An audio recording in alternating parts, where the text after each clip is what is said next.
everybody on MUSE TV. We are here with Rodrigo Massa. New album come out. New music has been just released. Tell us a little bit about the album and the new music. I'm so excited about this new period of my career because my fans know that I've always tried to do something more romantic, and I've always tried to do love songs. And this single that I'm promoting right now is a love song. If I close my eyes, probably the most romantic one that I've ever written. But the album, it's the first time, well, it's not the first time, but I think I've already done songs for you to like dance to and be all happy. But this time I'm gonna be adapting to what it's out there, which is reggaeton, and I'm so excited about it. Reggaeton with some lyrics that will take you more like to the side of, love songs and stuff. Also some songs that I also like to dance. I also like to have fun. I also like to party. So there's a lot of stuff there that it's more like, okay, let's just dance and have fun. La Fiesta is the first single that I'm so excited about. I don't want to tell a lot about it because I need you to have some surprises, but it's going to be a very fun album, and the love songs are there, of course. Yeah. Well, you're not really giving us any surprises unless we had a drum kit and we had some musicians here. Then we would be giving some surprises away. But no, but the first single, the song I heard, "If You Close Your Eyes," that is something that I was listening to it, and I was saying, like, you can hear a lot of influences from musicians of the past, especially when it comes down to more like in that swing, jazz, ballad type of realm. Who influenced you in that song and getting that song released? I love country music, so you can sort of feel it here and there. I think that would be like my biggest influence.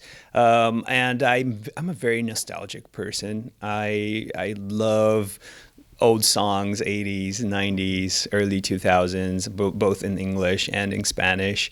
And so I've always heard like the big Mexican names like Rio Roma, Rake, those are big influences for me. As speaking like of a songwriter that I would say influenced me, I grew up listening to Shania Twain. I think she's one of the most amazing songwriters out there. And I think you can sort of hear those influences here and there in my kind of music. When I talk about love, I'm really like out there, like it's an explosion of love. Some people may think it's a little bit too much and a little bit cheesy, but I'm very romantic, and I'm one of those people that, okay, if I'm gonna write a love song, it has to come straight from the heart.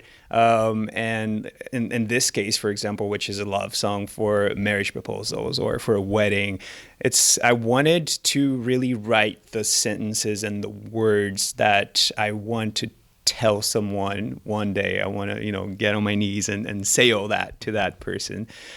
So maybe a lot of people will find the words that they're looking for, and if I close my eyes. Yeah, awesome. And that's the one thing, like, when listening to it, because here on Muse, I always give some embarrassing stories about myself. I had done that when I was in high school and saying to people and everything like that off of different love songs that influenced me. What about you? What is it? Have you ever done that so far with you, not with your music, but with other people's music, in order to get that emotion out? Because you could hear in the voice, like, you've done some of this. Because you know how to portray it, you know how to sell a love song. Okay, let me see if I understand it. It's like if I have used someone else's song. Well, like, let's put it this way. Like, because we can't talk about now and using your new music now because it just released. Yeah. But like in the past, when you met somebody, really like them, have you sang to them and really gave them a little serenade? Since Valentine's Day is Friday. Yeah, I have. Yeah, totally. I was a very cheesy teenager. I remember my first girlfriend. I did a little singing and a little guitar playing with. Remember Shania Twain's From This Moment On? Yeah, like I remember that beginning. It was genius. Like, I just swear that I'll always be there. Like, I would dedicate that song to her, sing it to her all the time. Yeah, I've done that. Yes. Yeah, because that's why I had to bring it up, because you hear it in the voice, and for me it was Kenny Lattimore back in high school. But Yeah. that's why here's that little secret tidbit of what embarrassing stuff guys do in order to get a woman sometimes. But to get back to the album, especially with the reggaeton aspect, it's hitting so hard right now. Yeah. Again, we're seeing another lifespan of reggaeton. Yes. So how is it to create something for this album, especially knowing and now the influence is bigger, the popularity is bigger, and is there some pressure into trying to make sure that if you're doing a song at a reggaeton type of song, to put it out there and make sure that you're at that level, like what's going out in the market right now? Yeah, there's a lot of pressure. I just wanted to be true to myself, you know. When it comes to reggaeton, yes, it is a genre, a musical genre that I enjoy.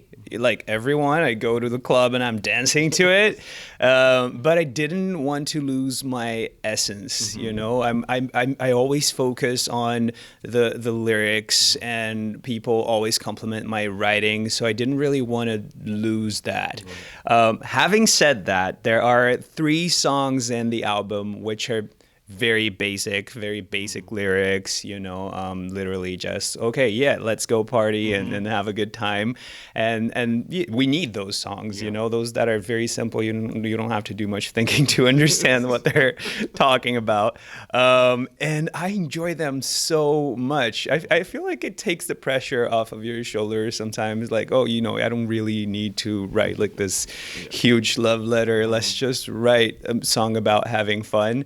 And I did that. I did 3 music videos that I'm going to be releasing over the next few months that I just had so much fun doing them.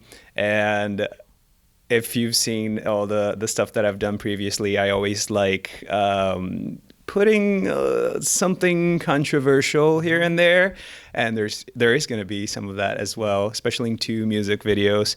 That's I don't know, it's going to be fun, but the pressure is on. I mean, there's so much out there, but I just, you know, you need to adapt. Yeah. I'm very nervous. I'm very, very nervous because nobody expects Rodrigo Massa to sing reggaeton. Yeah. So I'm very curious. I'm pretty sure some people are going to unfollow me, but some other people are going to follow me and start liking my music. Yeah. So you just have to like broaden your horizons a little bit. Or you got to try something every so often and I mean, that's the one thing sometimes audiences don't like, is being innovative and getting out of the box. But in order to grow as an artist, you have to.